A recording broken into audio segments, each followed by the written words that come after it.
This week's episode of the Run, Eat, Drink podcast is brought to you by listeners like you. Head on over to patreon.com/runeatdrinkpodcast and subscribe today. Fans, founders, and insiders like you help us keep the Run, Eat, Drink podcast going, and we thank you for your support.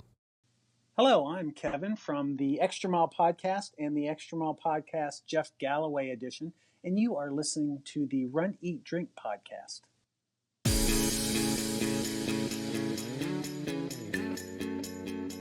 Welcome to the Run, Eat, Drink podcast. We feature destination races from across the country, and after the race, we take you on a tour of the best local food and beverage to celebrate. So whether you are an elite runner or a back of the packer like us, you'll know the best places to accomplish, explore, and indulge on your next runcation. Hey, welcome to the Run, Eat, Drink podcast, episode 144. I'm your host, Aimee. And I am your marvelous co-host, Dana.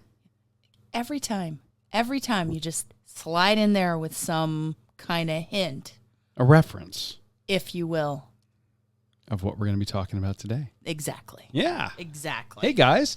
We're glad that you all could join us for yet another awesome episode. We are a little bit late getting it out this week. My apologies. It's me. It's my fault. It's my fault. I don't know that it's all your fault. Yeah. I think, that kind of gets us right into kind of letting everybody know what's going on with you. Right. I believe that we let everybody know that this was coming. But as we record this, you're now 7 days out. Yeah, tomorrow is my follow-up. Tomorrow, actually. 7 days out from having arthroscopic surgery on your right knee. On my right knee. And shockingly, I like to report as the outsider looking in. You look like you're doing great, but tell everybody how it's going. Well, the first few days are always rough. Oh, yeah. You know that. I do. And we've reported on that based on your experience 2 summers ago, right? Yeah, it's varying degrees of roughness depending on exactly what all they have to clean up when they're in there. But I wasn't exactly ready to go run a 5K right afterwards. No. Well, but you did. You walked a 5K. I walked a total distance of 5K 3 days after surgery. And I'm telling you that I could not do that right now. Well, you had a good bit more cleanup done by the doctor than I did. Yeah, I was worse. But yeah, rub it in. Well, no, go ahead, because you're feeling pretty good. You got a little overzealous yesterday when we were going to record. Yeah. Almost like she forgot she'd had surgery, and then overdid it. Yeah. And the pain came back with a gusto. Oh yes. So that's still the case today, but I'm doing all the home PT exercises that the doctor has prescribed. Yeah, that's a lot of, if you've never had arthroscopic surgery, the home stuff they give you is basically flexing, a little bit of light stretching. They don't want you getting super... Light stretching? Well, when you start your real PT probably this week or next, it's going to be real stretching. Yeah. Like knee yoga. Yeah. Well, this feels like knee yoga right now where I am in the recovery, I guess. But because it's like, you lift your leg, and or you're flexing like your quad or you're flexing your hamstring and you have to hold it for 5 seconds and you have to repeat that for 10 or 25 reps depending on what the exercise is. Yeah. Flexing your foot or flexing the quad or reaching for your toes to strengthen the hamstring. They're just wanting you to not get super, super tight by not using the other surrounding muscles before you start PT is really what it comes down to. But it's painful. Yeah. It is. Not painful to the point that I've done something wrong after surgery, but it's... We don't recommend the surgery if you don't have to get it. If you don't have to have it. This isn't a recreational thing. No, I needed it, but... The recovery is hard. I feel like it's harder because I'm older. Hardly. You know, but I think he also did more in this knee than he did in the other knee. Yeah. Well, I mean, I don't really remember. You remember because I was still out. Yeah. When he talked to you. Yeah. So tomorrow I'll know more. You will know more firsthand. And that's probably when he'll, really put you through your paces for range of motion, and you'll be feeling it.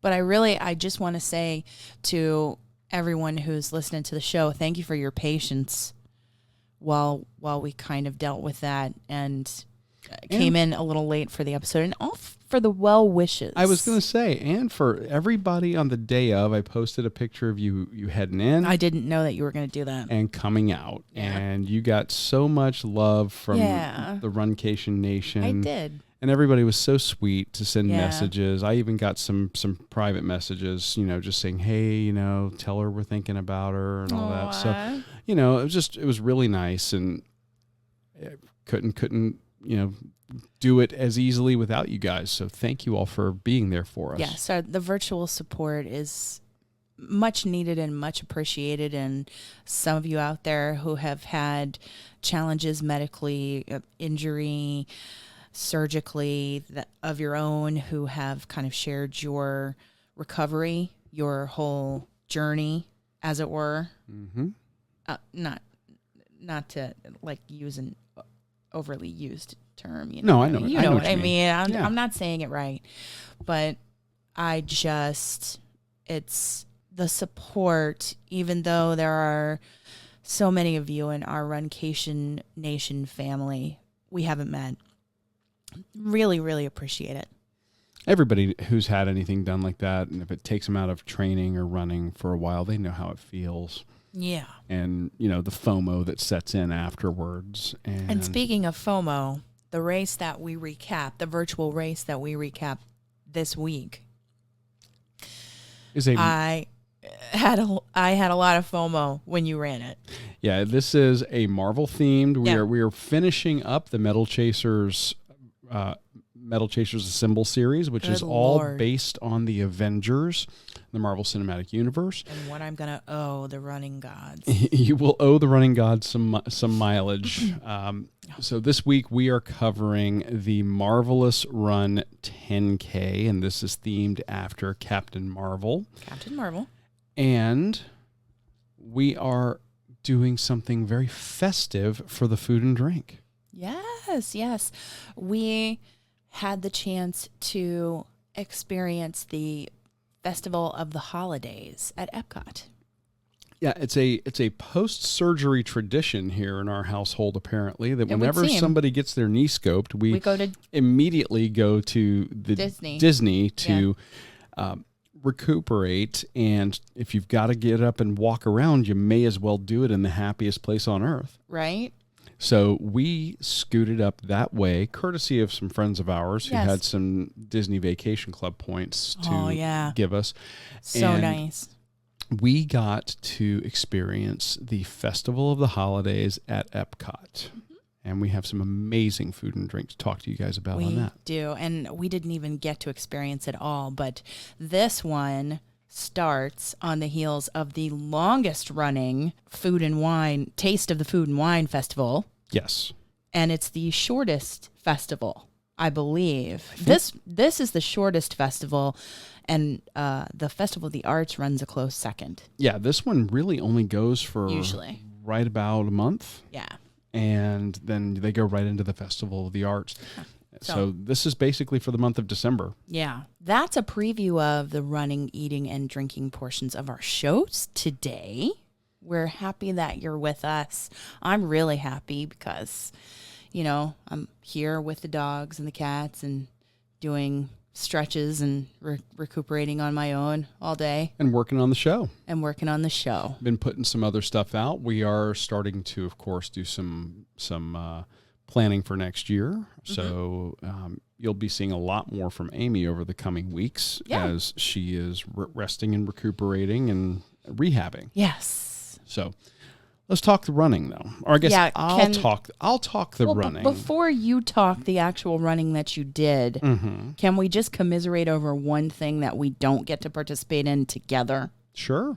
I would like to say that this week another race, another in-person and live race that we were looking so forward to, and so many people in the Runcation Nation were looking forward to, fell off the calendar for 2021. Yeah, like we've said on numerous occasions, we are not a Disney-themed podcast, but because of our proximity to Walt Disney World in Orlando, we do tend to travel there a good bit to cover races, food, and drink in that area, because that is a very popular destination spot for people across the globe for vacations. And we were hopeful and really anticipating that the Run Disney Star Wars Rival Run weekend was going to be the probably the first in-person run to get back on track. We were thinking it was going to be for sure. But the announcement came last week. Yeah. Disney has moved that race to a virtual instead. So indeed, they provided options, I believe, for refund. And there were a couple of different levels of running a virtual. And they also said that going forward, that race, if it occurs again at that time of year, will be rethemed. Yeah. Now, this announcement came the day after, I believe, a series of big announcements by Disney or Disney Lucasfilm, the branch of Disney that does Star Wars media, of a number of announcements of properties that are going to be released on their Disney Plus streaming platform. Yeah, it was a whole lot of Disney Plus. So I suspect what we're going to see, and it doesn't shock me that the marketing machine at Disney wants to have some synchronicity between properties. We're probably going to see a retheming of Rival Run Weekend to be more in line with some of the properties that have been released on Disney Plus. So I'm thinking something like do you think The Mandalorian? Do you really? Probably, given how incredibly popular that is. You're probably also going to see some stuff around things like Kenobi, which is going to be the story of Obi-Wan after he goes into hiding to watch Luke Skywalker on Tatooine. Ooh. So it'd be his story after Episode 3 and before Episode 4. Oh, for Star Wars people. For Star Wars For anybody people who follows Star Wars, is a fan of Star Wars. And there's a number of other properties that they released as well, including a female-directed movie called Rogue Squadron, which is going to follow a band of X-Wing pilots. Ooh. And it's the same director who directed Wonder Woman. Nice. So Patty Jenkins. Nice. So there's a lot of stuff to be excited for, but this is stuff that's primarily Disney Plus oriented. Well, I was thinking that they would go completely away from the Star Wars theme, but you now with the announcements of Disney Plus, that makes sense.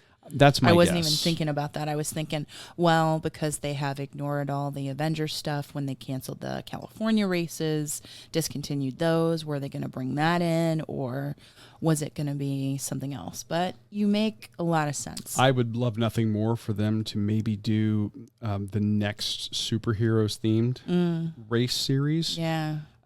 That would thrill me to death. I just suspect the timing being what it is, with release schedules and the fact that they're still able to currently film the stuff for Disney Plus, we'll probably see that. But again, that's my speculation. Okay. Tell us what you guys think. If you've got some thoughts on this, let us know. info@runeatdrink.net. Email us.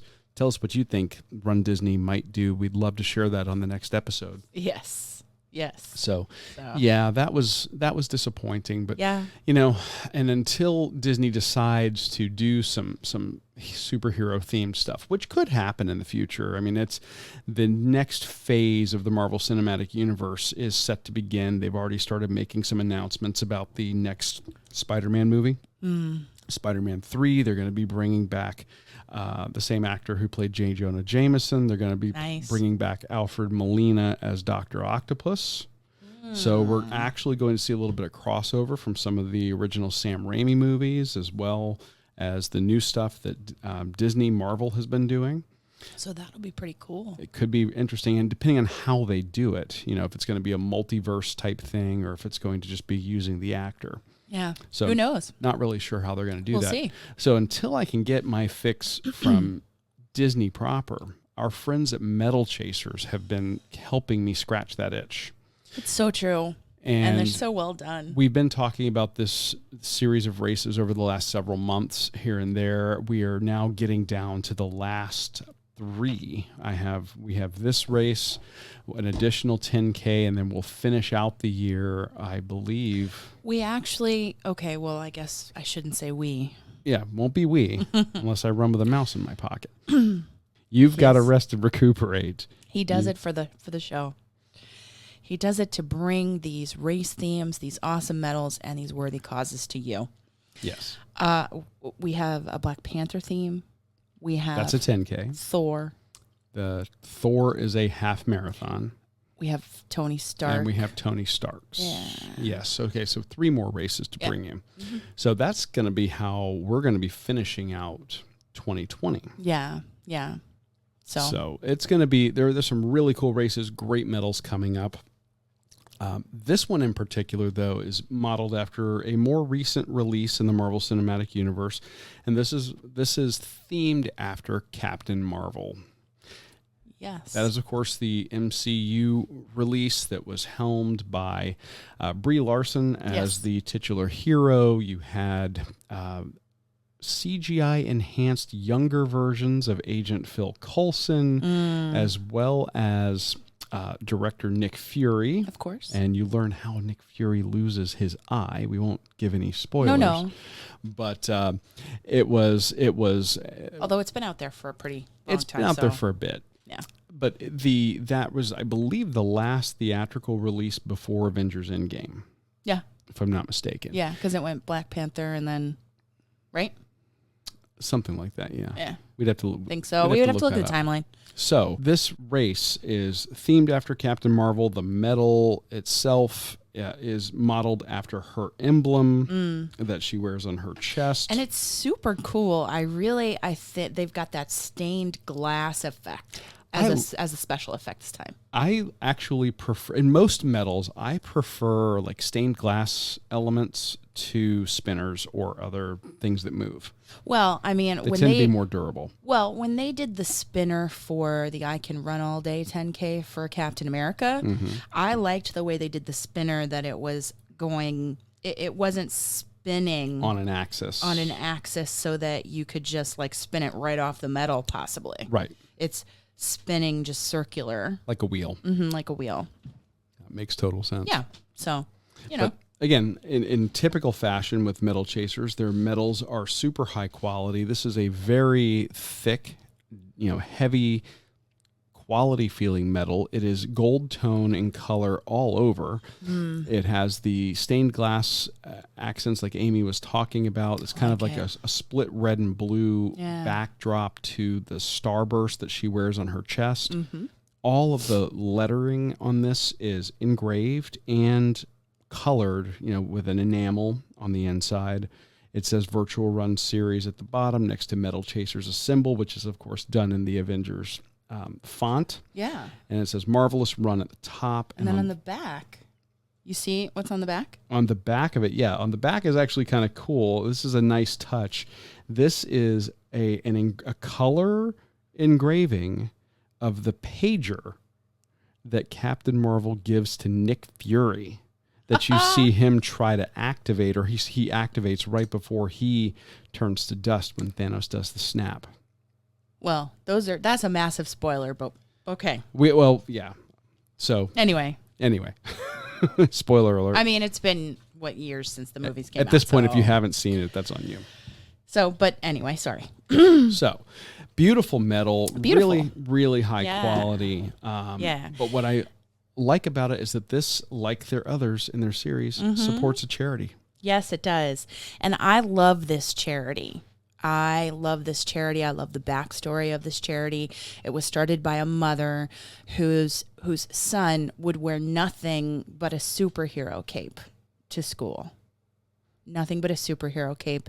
And so it made him feel confident and courageous. And so she went about making them in all different kinds of themes. And now they have that mission. And on the website. What's the charity called? Capes for Heroes. Capes, the number 4 Heroes. What the website says is Capes for Heroes makes personalized superhero capes for kids with disabilities, kids with life-threatening illnesses, and kids who just need to feel empowered. Our capes give these deserving kids an extra boost of strength and courage and make them feel like the superheroes they truly are. They have gone to parties, they've gone to camps, they've gone to hospitals to deliver over 25,000 capes to children all over the United States. What an amazing charity, and what a great cause. And I mean, how can that just not make you feel great? Yeah. And there's a link in the show notes to that charitable organization, so you can support the making of a cape. You can suggest or nominate a child who needs the cape. You can support that organization through an Amazon affiliate kind of program. Oh, awesome. There are just tons of ways that you can support it, and you can see the way that they've impacted the lives of children. So fantastic. Now, this race, aside from the medal, also includes the amazing color-matched bib. Of course. That fits the theme perfectly. Yeah. I didn't even talk about the double-sided full-color ribbon that's attached to this that says Marvelous Run. Mm-hmm. And you have the perfect coloration of the gold, the red, the blue, and it's got her starburst again. So, I mean, this thing is just super, as far as and no pun intended there, superhero. I see what you did. But it is just such great quality, and it's such a nice reward to give yourself for doing a run. Yeah. And you're doing an amazing thing for a charity on top of that. It's fantastic. So there are links in the show notes to the Medal Chasers, because they are winding down this year by offering a discount on the whole entire series. Yes. That we have featured all along the way in this year of 2020. And if you haven't figured it out by now, we're big fans of the medals. We love the fact that they are supporting these charities with these races. Yeah. And we've talked about it on previous episodes, I think, as well as in some of our Facebook and Instagram Live. Get in and grab these now. Because they're going to have a companion series next year. Yeah. That's the anti-heroes from the Marvel Cinematic Universe. And that is going to be people like the Punisher, Deadpool, Wolverine. So some of the little bit of the darker side of the superhero Can't wait. genre. Can't wait. So it should be really cool. Now, you said that we were finishing out the year with these awesome virtual races, and that is true. Well, for the main, for the main weekly episodes, yes. We also are going to have an additional special holiday run. I'm excited. That we've talked about, and we're going to talk about it again in a minute. Yeah. But I'm just talking specifically. The big runs are going to be these. Oh yeah. This race that I did yesterday. I got off work. I did a full day of work, came home, and immediately was like, gotta get out there.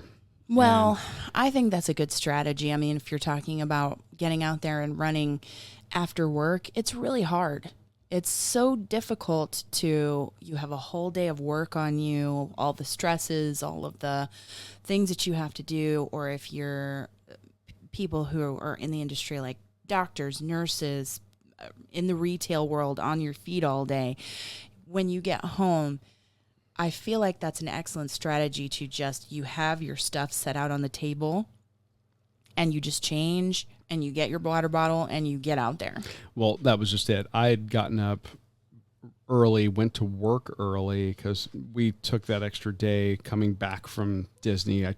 We took Monday off, so I had Tuesday, Wednesday, and yesterday being Wednesday. I still have basically 5 days worth of work, but I have to do it in 4 days. So I got back and I hit the ground running. So I knew if I came in and I sat down that I was not going to get up and get out there. Cause once you feel, the relaxation, once you are settled in, you chances are you're not going to be able to get the blood flowing and get out there. So I didn't allow that to happen. And motivation will be lower. Oh, yeah. Yeah. Absolutely. As you wind down for the night. So I decided to get out there and pound it out and try to not beat the sunset. There was no way that was going to happen by the time I got home, but I figured I'd take a pretty brisk, interval. So, everybody who's been following along with us for some time knows that we are Jeff Galloway Run Walk Runners. And if you're just joining us, we are Jeff Galloway Run Walk Runners. And we love it. And that means that you run and then you walk to race fatigue and then you run again. And those intervals can be as long or as short as you're comfortable with. Some people do it for minutes at a time. Others do it for seconds. I started out doing it for minutes at a time and then came down to seconds because I think that the fatigue erasure for me is better that way. Yeah. So I decided to do a pretty simple, kind of light, but somewhat brisk 10-second run interval and 50-second walk interval. Nice. So I'm only running 10 seconds per minute for the entire duration. And that actually was very successful. We had a good day of weather here yesterday. Yeah. It was probably in the low 70s when I went out to run, very low humidity for us. Thank I guess goodness. I should ring the bell. That's our Thank weather bell talking about weather. Yeah, and I was able to just pound it out to the point where in the last couple of miles, I was actually doing more than a 10-second run on my run interval. I was actually doing a 20-second run. Oh.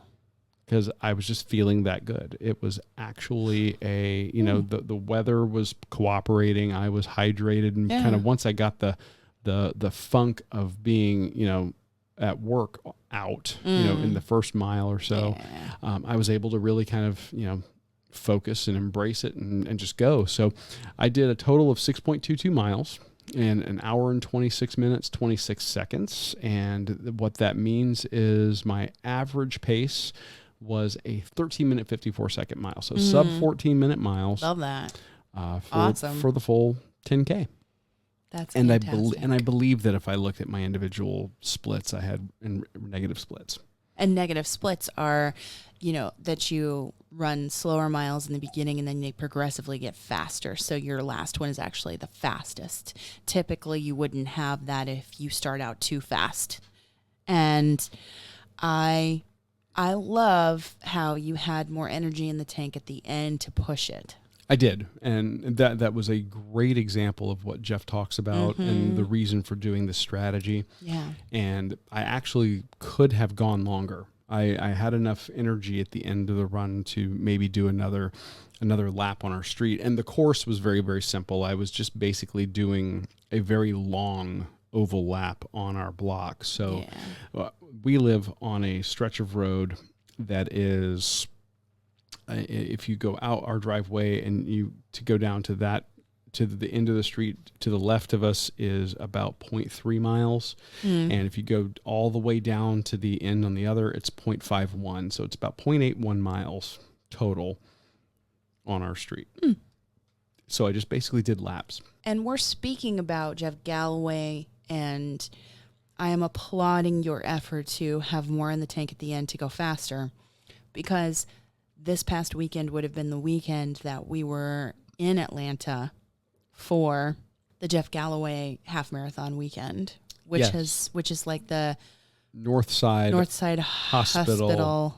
The Northside Hospital Orthopedic Institute half marathon powered by Jeff Galloway. And our friends from the Extra Mile podcast are normally there, and we're meeting up and we're having fun and we're seeing them and we're talking to Jeff and we're going to places that are just phenomenal in terms of food and drink around Atlanta. Our annual pilgrimage to Trader Vic's, all the stuff that normally happens, unfortunately, this year because of the current situation with travel and the pandemic, of course, can't happen. So hopefully things are going to be improving over the course of the next year. And a year from now, we'll be talking about what a great comeback it is. Yeah. So, in more ways than one. Exactly. Right? Yes. Yeah.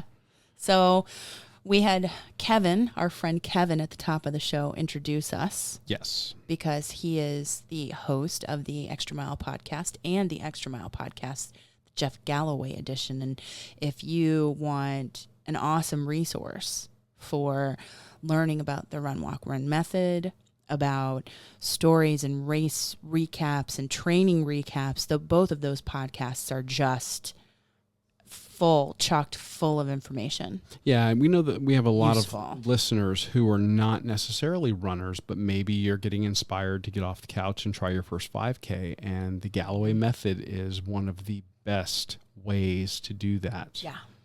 So check them out, Mm-hmm. and we'll have a link to those podcasts in the show notes as well. Sure.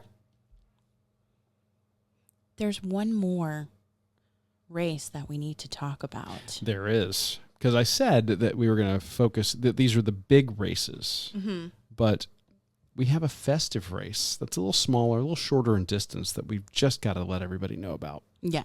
Like the Jeff Galloway one, we signed up for the virtual, and we'll take care of that before April of 2021. Mm-hmm. But this virtual is holiday themed, and it's called Run for a Cause, and it supports the Salvation Army.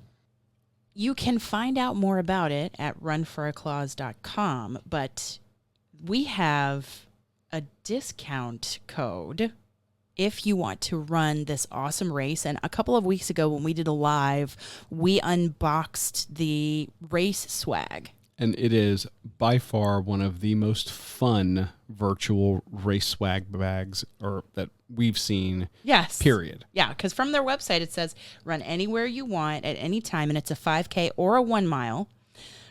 And you'll receive a swag bag at your doorstep, including a commemorative 2020 Masked Santa medal, which we showed off in the live, a face covering, like you call it a gator. It's a neck gator, but it looks like an ugly Christmas sweater. It's great. Yeah, and it's awesome.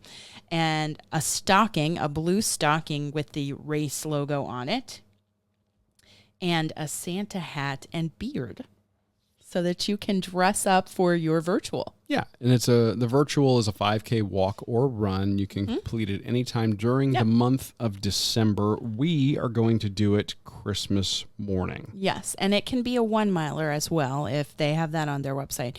If you want our discount code for the Run for a Cause 5K, it is Aimee, AIMEE 10.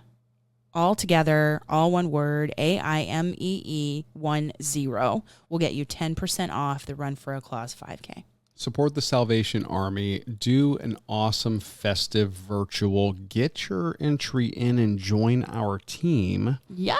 We would love to be running with you separately on or around Christmas. And we'd love to see those pictures of you in all of the cool swag they're going to send you. Yes, you can hashtag them Run for a Cause. You can tag at Run for a Cause, the hashtag Runcation Nation for us, and at the OC Marathon is that's the parent kind of organization that does the Run for a Cause. So check them out. runforaclause.com. Aimee 10 gets you 10% off the Run for a Cause 5K or 1 mile run walk. Awesome. All this talking about running. You know what it does to me. It makes you hungry. It does. Yeah. It does. And fortunately for us, we got our fill of some amazing festive holiday food from the Festival of the Holidays at Epcot Center in Orlando this weekend. Yes, we were lucky in that you could cart me around in the wheelchair. Yes. Now, I will give you credit where it is due. You did a good bit of walking. Mm-hmm. Slowly. Very slowly, but you were still up and you were walking unsupported. And I mean, at one stretch, you did about a half mile straight. Yeah. So that was very good. Yeah. Again, for two to 3 days out from surgery. Not so, bad. Give bad. yourself some credit Right? there. Yeah. But yes, for the majority of the time going around the World Showcase, we had her in a wheelchair. Yes. The lawyers at the Run Eat Drink Podcast Towers insisted upon it. Yes. And also, just we want to be safe and make sure that we had a chance to cover this Festival of the Holidays. We love it.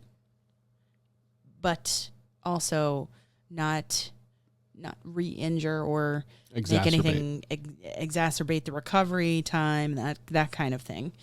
Exactly. So, yeah, so we have some favorites to talk about. And if you've never been to a festival at Epcot, there's the Epcot Food and Wine Festival, there's the Festival of the Holidays, there's the Festival of the Arts, and there is the Flower and Garden Festival. So there's a festival for each season, basically. Yeah, more or less. Some run longer than others, but you basically get 4 for the year. Yeah. And each country at the Festival of the Holidays celebrates its heritage through food and what you might encounter on a holiday table in that country or in that kind of culture. So this is all holiday food Yeah. that we're going to be talking about, not specifically Christmas, No. but amazing nonetheless. Yes. Yes. You want to start us off? If I had the fortitude, I would do their cookie stroll where you buy all the cookies and you complete the whole you get the cookies at all the different countries and then you get the bonus cookie at the end. That's a lot of cookies. But that's a lot of cookies. So I don't know. I didn't know that we would be in the park for all that long. So Pretty much the whole day. yeah. So we went first to Leheim Holiday Kitchen. And this was, I think, one of my absolute favorites. I loved it. I absolutely loved the food here. My favorite was the pastrami on rye with house-made pickles and deli mustard. And the rye bread was the marbled rye. Marbled rye, yeah. The marbled rye. And I'm going to tell you, these are small plates. These are tapas-style plates. Yeah. That you purchase, and they could be $9 to $11, depending on what they're offering. But I think this was a substantial sandwich for that cost. Relative to everything else at Disney, yes. It's a very large portion, comparatively speaking. Comparatively speaking, because it was piled high with pastrami. Yes, it was. And the pickle had that briny, salty, and then the rye is I sucker love for a good rye bread. I love rye bread.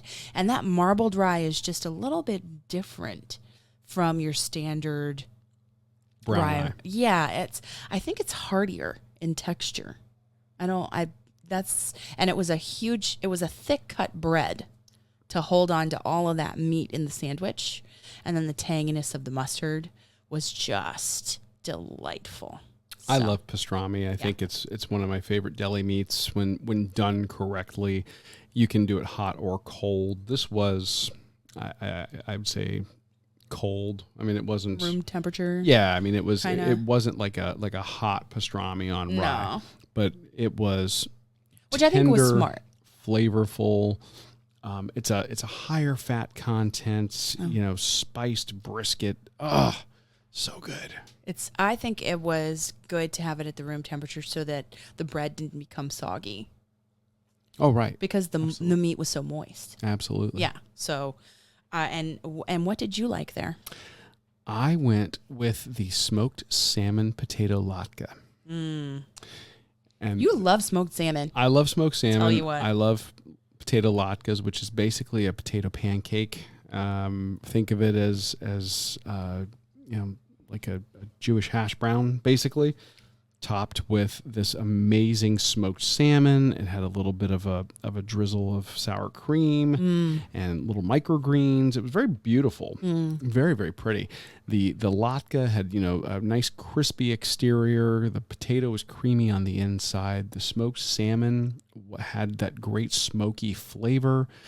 It had a brininess of the sea without being fishy, if you know what I mean. It didn't have like an overwhelmingly fishy Smoked taste. salmon has a different texture than just your regular grilled salmon. Oh, very much so. Yeah, it's like a creamier texture to the fish, and I know that's probably the wrong way to describe it. Well, I don't know. If you were to grill the salmon, it's going to be flakier. Yeah. Smoked salmon ends up being more, like you said, you could almost spread it. Exactly. Yeah. And that is exactly what translated here, and it was just the perfect crunchy, creamy, salty, briny bite. Yes. With a little hint of the sour cream. So fantastic. And again, beautiful, beautiful. And I think we're going to have some pictures of these items in our social media feed. Of course, yes. And we did today, actually. So you're going to love this. The pastrami was today. Yeah. And a couple of the items from today. But we'll have throughout the week as well.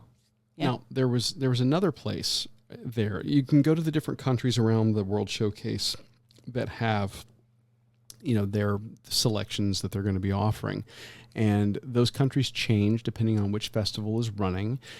And then they also have this area off to the side near Canada, kind of in between Canada and England on the World Showcase. And it's a small convention center. Yeah. And they bring in they set up in there a series of basically tasting booths in there. Yeah. And we made our way in there to check out what they had over at the Festival Favorites. Yeah, it was a huge space that was air conditioned. There were fabulous restrooms, and there was a little bit of shopping and entertainment inside as well. And nice spaced apart tables so that you could get your food, go stand at a table, and eat, and then go. And it was good. So there were a few offerings, like there was charcuterie, there was a duck dish, but I think by far and away our favorite that we got there was at the Festival Favorites was the blackened bass with white cheddar grits and okra with tomato and onion stew. Oh, yeah. This one actually surprised me. I didn't think this was going to end up being our favorite. No, but I just liked the blackened crust and then the flaky fish. And it was not fishy. It was just like that flaky, like you were just talking about with salmon. It's that flaky but white fish. If your fish tastes fishy, chances are it's not good. Yeah. So, they did this perfectly. It was just, like the blackened portion. It gave it a little bit of spice. The cheddar grits were buttery and cheesy and that kind of coarse texture. Mm-hmm. And then the okra, it was okra and tomato. It reminds me of gumbo. Very much so. And that's a great flavor combination. Okra, tomato, and seafood. You'll see that in a lot of Southern cooking.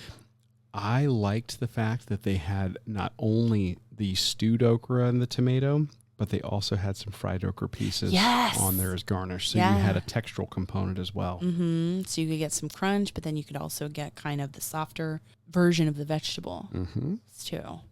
It was nice. Yeah, I agree with you completely. That was a phenomenal dish. You're looking at about 2 to 3 ounce portion of fish, nice little pile of cheddar grits that it's on there, the okra and tomato, just everything complemented each other. And portioned out so that one wouldn't overwhelm the other. And just great. Great. So if you like fish, I think you will definitely like that. But then we made our way around the World Showcase and we headed back towards the area which is traditionally where the United States is. Yeah. Or America. You'll see the American Pavilion. It might be called at some points in the year Hops and Barley. It's where all the concerts, like the Eat to the Beat concert series, takes place. They have a great outdoor amphitheater there with a nice stage. And a new restaurant there, the Regal Beagle, something like that. They called it the American Holiday Table. This may be something that people get at Christmas, but this reminded me so much of Thanksgiving. Yeah, a lot of people, my house. And a lot of people coming off of the Thanksgiving holiday might look at this and go, I just had that. But their offering was a slow roasted turkey with stuffing, mashed potatoes, green beans, and cranberry sauce. Yeah. And you loved this dish. I did. I just thought that the turkey was perfect. The stuffing, and I know that you're probably gonna just like laugh at me, but when I was younger, before my father's stuffing and dressing became a thing in my household, we were diehard in the fans of stovetop stuffing. No, I'm not laughing at all. I mean, most kids growing up in the 80s probably had some at some point or another. This, and I mean this entirely as a compliment. The turkey was flavorful and juicy, but then you got a bite of this stuffing that was soft and reminded me so much of stovetop stuffing. Nothing wrong with that at all. And then the mashed potatoes and the gravy, that creamy gravy. Turkey gravy. And then the little hit of tartness with the cranberry sauce. That created the perfect bite for me. Absolutely. So I agree completely. I would like to know, and I think Disney green beans, hint of vegetable. Yeah. it box checked. There's a vegetable on the plate. Yes. But I think Disney ought to give a class for people. There are people who are struggling year after year to get their turkey to turn out consistently juicy. And the turkey was perfect. It was. They did a phenomenal job with that, and they're cooking. And again, I'm making in mass. I'm making a big deal out of this because they're cooking hundreds, if not over the course of the weekend, thousands of these portions. Yeah, and they're nailing the consistency again and again as we're seeing these come out and be served. Like, totally wow, worth it. This looks so good. Totally worth it. So, yes. Yeah, I agree with you completely. I steered us someplace totally different. Yes, and I love it. I took us over towards Japan. Number one, I love that area of the World Showcase. It's I beautiful. think that the pagoda is beautiful. What a photo op. I love the archway. The looks like the Shinto temple arch. It is just a beautiful area. Their food and beverage there, regardless of which festival it is consistently fantastic. Yeah, like the frothy ramen was at the Food and Wine Festival. And just their frushi at the Flower and Garden. And if you want to branch out in terms of adult beverages, their sake so good. offerings, whether hot or cold, are fantastic. But they're the offering here was called Shiwasu. And that's the name of the booth, right? Yeah. And the dish that I got us was the New Year's celebration soba. So we went away from the Thanksgiving celebration and more towards the New Year. Yeah. And I am a sucker for noodle houses. I've taken you to a couple over the years. Oh, yes. If I'm out, I love going to get like a fresh ramen. Or pad thai. You do. And getting their buckwheat soba noodles in a hot dashi broth that was served with a giant tempura shrimp. It was. That's the whole reason I wanted the whole thing. Fish cake and chopped green onion as garnish. Just saying that. It's the shrimp tempura, that crunchy and tender shrimp. Crunchy on the outside, tender on the inside. And you could do it one of two ways. You could, leave the shrimp in there and let the broth, soften up the tempura, or you could, just dip it and, eat it. I like that. Yeah, I do too. I like that textural difference. The fish cake and as a garnish, the fish cake's kind of a funny thing. It is made to look like a spiral. Yeah. They have basically these two round slices. You can't really tell what they are. At first you might think that they're just a slice of radish. Something? Yeah. But they're not, and I guess it's pressed fish. But there's not a lot of flavor to it. And they're small. And they're very small. They're small. It's not like a fish cake like you would think a crab cake. About the size of 2 quarters stacked on top of each other. True. But they don't add a lot to me in terms of flavor or texture. That's not really where the win is for this dish. No. The chopped green onion is, of course, a great garnish because that gives you that little bite of onion at the end. And freshness. But the richness of the dashi broth and the soba noodles. The soba noodles are so different from your regular like chicken noodle soup kind of noodles or like a pasta. They look like spaghetti, but they are gray in color. They're kind of a grayish color. Yes. But their texture is a little bit smooth, but also a little bit coarser. And I believe that it just picks up the hardiness of that and that umami of that dashi broth. Yeah. Yeah. So good. 100%. And, and dashi, how could you describe it? It's often a fish stock of sorts. Yeah. That they'll do a combination of seaweed and bonito flakes and a lot of basically dried fish flakes, to flavor the broth and then strain it. So it's a clear broth and not a lot of particulates or anything floating in it. And, so good without tasting, again, fishy. Right. It's like the brininess and the hint of the sea and the hint of the seafood flavor. Just delicious. Mm-hmm. So, those phenomenal. were a few of the offerings we had that we highly recommend. Yeah, there are a ton more there at the Epcot Festival of the Holidays. You have maybe a week and a half, 2 weeks if you wanted to slide down there. Yeah. Right before the New Year begins. Otherwise, you're going to be heading into the Festival of the Arts. Not that that's a bad thing. No, not a bad thing. But these particular dishes we're talking about are going to be going away. Yeah. So get them while the getting's good, or think about them for next year too. But before we go on, we want to say thank you to all of our patrons for your support and for the growth that you guys have allowed us to achieve, especially given that it's 2020.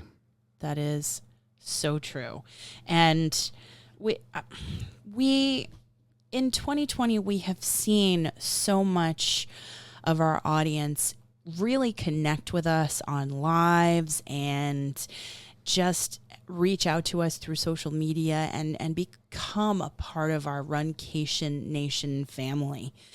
And in the recent weeks, we've had a couple of new patrons who have said, hey, we love what you're doing and we want to see you continue. We want to see you grow the show. We want to see you evolve and do all the things that you want to do. So at patreon.com/runeatdrinkpodcast, we have 3 different levels of monthly support, a $2, a $5, and a $10 level. And each one has their own special perks. Yeah, our patrons got early access to the discount close for Run for a Clause. Patrons get a look behind the scenes and get access to special interviews and more. So it would make a great gift for that podcast fan or runner in your life as we head into the holidays. Just saying. If you're looking for that last minute gift, keep us in mind. Yes. And it provides us the ability to keep bringing you guys content. It's been a tough year when you're a travel podcast for runners. When you can't travel. Yeah. So, and very few people are holding in-person races. Yeah. But you guys have made it possible for us to keep bringing it to you. Our show will always be free. But if you're looking for a way to support the show because you want to see more and connect more with our Runcation Nation family, go to patreon.com/runeatdrinkpodcast. Or if you are part of the Podbean ecosystem, when you're inside the player or on the site, you can click on the button on our page at the top that says Become a Patron. Same exact sponsorship levels and same exact perks. We thank everyone for supporting our show. Well, the Festival of the Holidays at Epcot also had some awesome options for beverages. That is true. We started at that little indoor area they had set up, and it was called Prost. Prost, which is like, like you German cheers. Like you toast. Yeah, and Prost. They basically had an entire section that was just for beverages. And we picked up a couple of options from here. I mean, they did have a charcuterie, but... Yeah, but they were not focused on the charcuterie. No. Let's be honest. If you want the best charcuterie, go to the Baseline Tap House over in Hollywood Studios. But moving on. Yes. So they had a couple of options from some breweries, one of which is here local to us in St. Petersburg, Florida, called Three Daughters Brewing. Oh. And they had a blueberry peppercorn hard cider. I was skeptical of this when I saw it on the list, but then I also thought, Data is going to love this. He's going to love something different. And you're a fan of blueberry. Like you have it in your morning oats all the time. I do. Yes. I've always liked it. And I don't know why. It's not like I, grew up with a blueberry patch in the backyard or anything, but it's just something that I always enjoyed. And it's rare to see it done really well in beer. Mm-hmm. But, yeah, these guys nailed it. Now, arguably, this isn't beer. This is, in fact, a cider. But the combination of blueberry and peppercorn, I thought would give it a really interesting flavor. And I was right. Mm-hmm. I mean, the beer or the cider pours a nice amber golden color. Yeah. But it actually gives you a really berry-forward flavor. But it's not dessert-oriented. No. It is not. It has the body of that cider it's lighter than a typical cider that would be really super sweet and make it sort of syrupy. Yes. And that it's 5.5% ABV, and there was really no IBU listed. It's a cider, but it was, I would say it's a moderately sweet cider. Yeah. Yeah. And I thought the carbonation was a medium carbonation. I think, the peppercorn, I think just brought out the hint of blueberry, but didn't make it like an overly peppery, spicy kind of note. It gave it a little peppery finish. And when I say peppery, I mean like the fruitiness of peppercorns, not the heat. There was absolutely no heat on the palate from this at all. No but spiciness. The flavor was fantastic and just quintessentially blueberry. You had an offering too. I did. I had the Cider Boys Mad Bark Apple Cinnamon Hard Cider, and that's from Stevens Point, Wisconsin. Mm-hmm. What that was listed. So this one reminded me a good bit of another apple cinnamon cider that we've had in the past. I wish I could find the picture of me at Total Wine when it became fall. And it became fall for me whenever I could find woodchuck fall cider. Yeah, it was very reminiscent of that. And I don't mean that in a bad way. No. It's this is definitely sweeter than the blueberry peppercorn from Three Daughters. Yes. And so for me, it was more like a dessert beverage or something you might have post-meal, not necessarily. I think that it was sweeter and a little bit heavier in body. Yeah, so you're not, I would agree. And although you're also it not was a huge fan of sweet beverages with meals. No, and it's we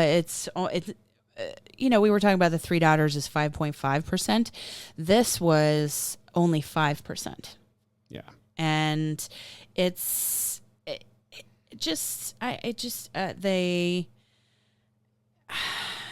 got a cinnamon, like it's kind of got that mulled wine spices Bingo. Flavor. Exactly. If you've never had woodchuck fall cider, that's a reference point for this.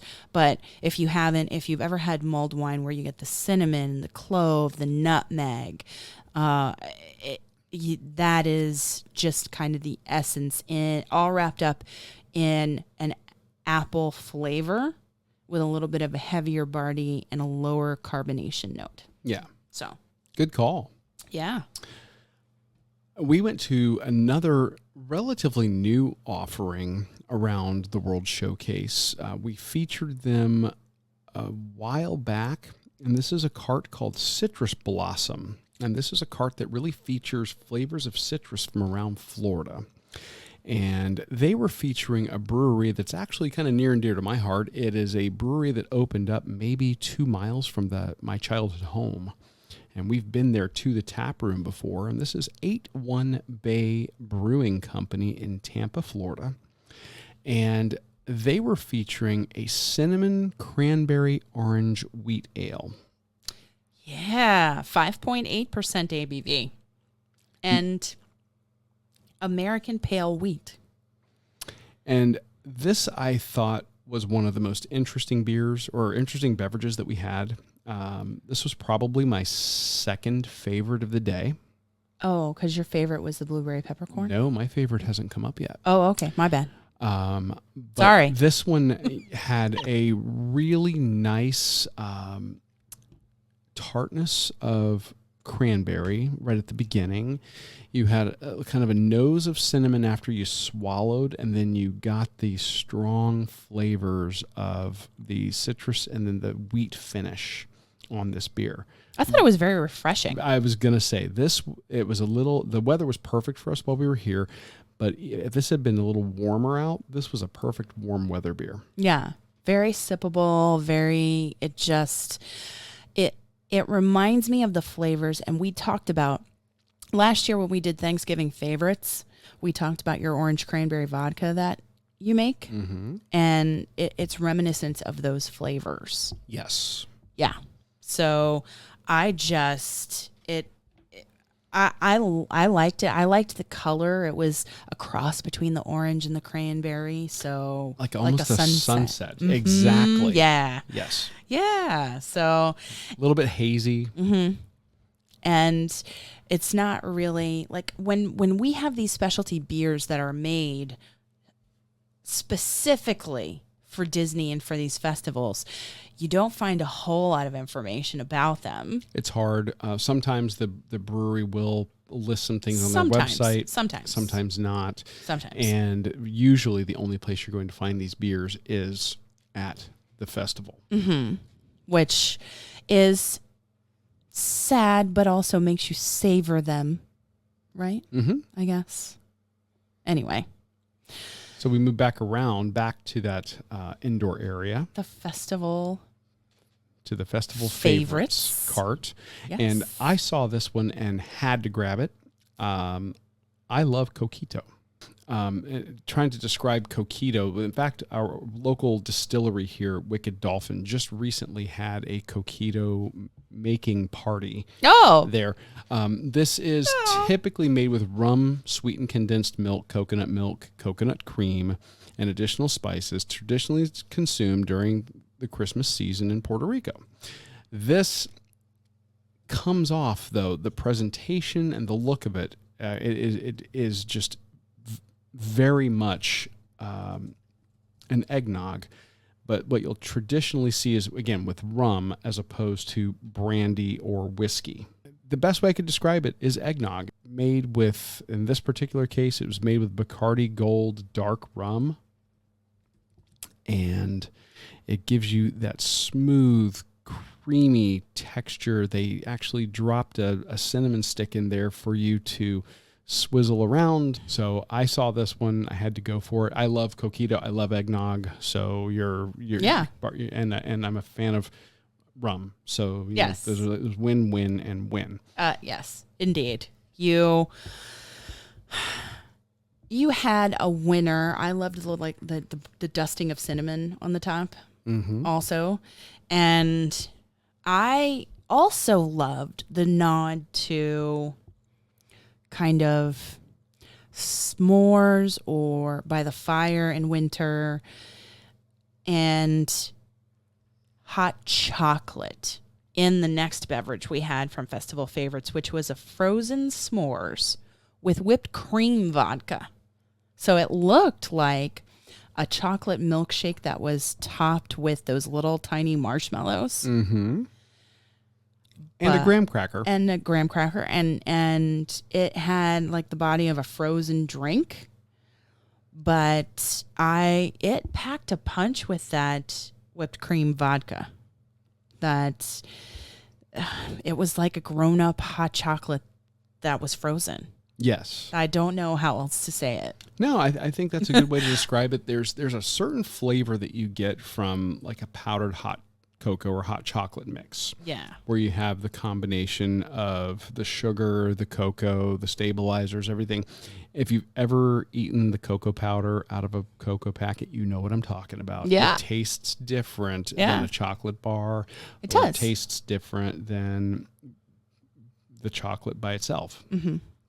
So, but they're able to capture that flavor with this drink. Yeah.